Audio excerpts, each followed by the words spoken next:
Okay, hai, Assalamualaikum warahmatullahi wabarakatuh. Hari ini kita bersama dengan Podcast Kestok.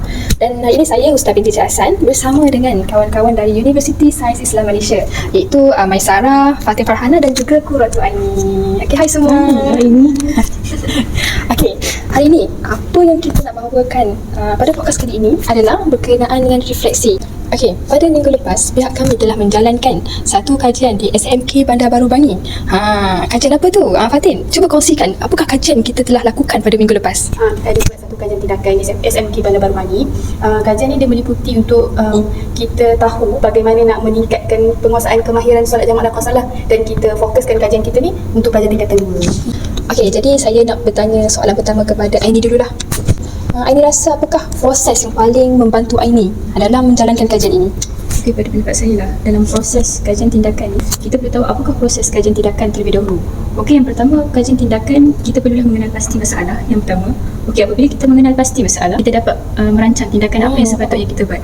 Okey, untuk kembali kepada soalan Ustaz tadi, okey, proses kajian yang saya rasa yang paling membantu saya adalah ketika mana saya menemukan ketika mana kita menemukan peserta kajian kita, iaitu murid tingkatan 2 dari SMK Bandar Baru Bangi, di mana kita dapat maklumat ataupun dapat mengetahui faktor ataupun kesan kenapa murid-murid ini tidak dapat menguasai amalan solat jamaah dan qasalah. Okey, antara yang saya tertarik di dalam tumbuhan tu, ketika mana faktor, kita tanya faktor kenapa murid-murid ini tak mampu untuk menguasai adalah kerana mereka kata mereka tidak banyak bermusafir ataupun tak ada peluang musafir. Maka ilmu yang diorang belajar tu diorang tak aplikasikan. Dia macam hanya berhenti pada kerja. Betul. Itulah yang saya rasa proses yang paling banyak lah membantu. Ialah proses ketika mana kita temu buat murid-murid tu. Kita kembali kepada soalan seterusnya. Okey, saya nak tanya kepada Mas Sarah lah. Okey, macam mana, boleh tak Sarah share kepada semua macam mana cara kita membahagikan tugas dalam menjalankan kajian ini? Alhamdulillah, sepanjang tugas ini dilakukan, semua ahli kumpulan memberi kerjasama dengan baik dan kita semua membahagikan tugas secara adil dan dengan persetujuan semua ahli kumpulan. Betul kan? Betul. Dan saya pun sangat memujilah semua ahli kumpulan saya sebab sanggup meluangkan masa. Betul. Ada yang datang lagi jauh kan? Untuk bersama-sama menyiapkan tugas ini. Betul. Pada peringkat awal kita telah menetapkan masa untuk berjumpa di tempat tugas kita, iaitu di SMK Bandar Baru Bangi. Kemudian dalam proses beberapa tim kita kan ada 4 orang murid kan. Jadi kita membagikan untuk mengambil seorang murid itu seorang pelajar setiap bulan akan ambil seorang peserta kajian untuk menyiapkan membatin tersebut. Jelas sebab membatin panjang je. Betul. Sebab bila kita membuat proses membatin, dia bukan sekadar kita boleh saja, tapi dalam masa yang sama kita juga membuat pembahagian kategori dan juga tema dia. So alhamdulillah semua tu berjalan dengan baik dan cepat sia. Alhamdulillah. Okey, selain daripada itu, dalam dapatan kajian kita mengadakan perbincangan melalui dalam talian seperti di Google Meet untuk membincangkan hasil dapatan kajian kita.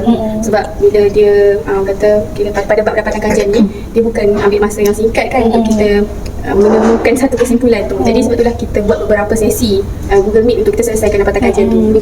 Terima kasih Sarah atas perkongsian Sarah tadi. Okey, sekarang ni kita kembali. Kita teruskan pula dengan soalan yang ketiga. Saya nak tanya kepada Fatin lah. Okey, sepanjang kajian ini dilakukan, apakah pembelajaran utama yang Fatin dapat daripada pengalaman buat kajian tindakan?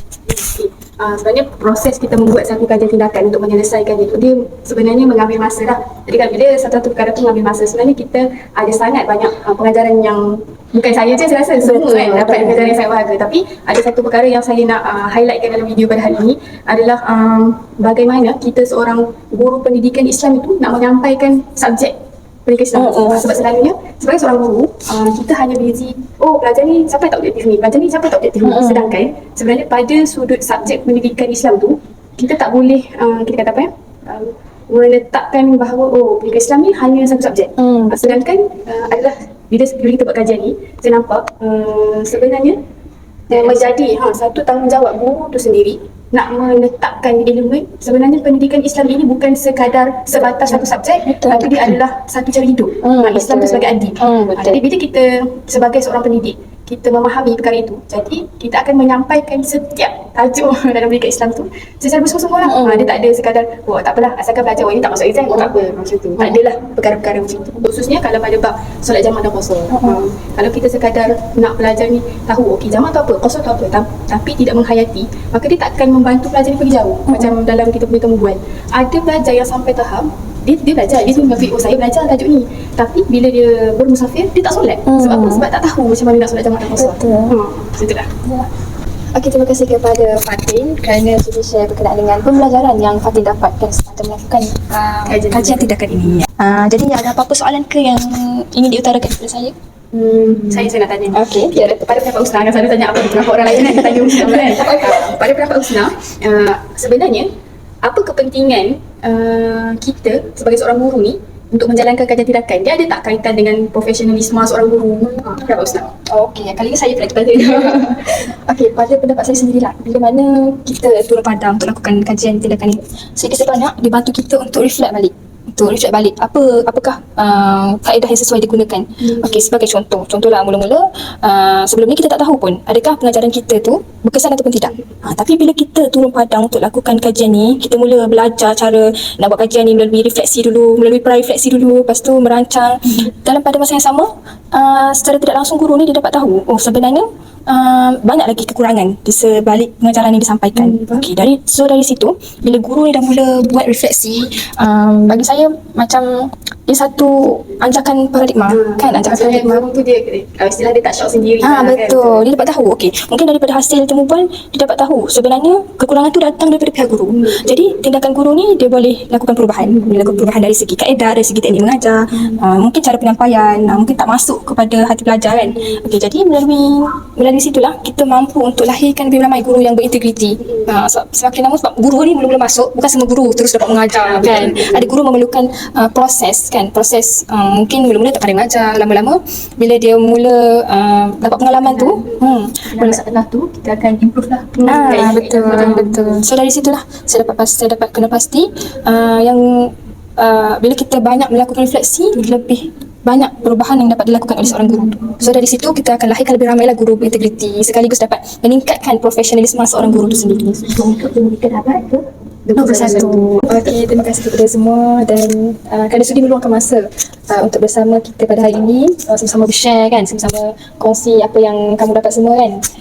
Dan terima kasih kepada pendengar semua kerana sudi mendengar, dan juga jangan lupa untuk teruskan bersama sesi podcast seterusnya bersama saya Husna Cik Hassan. Jumpa lagi. Assalamualaikum warahmatullahi wabarakatuh. Bye bye.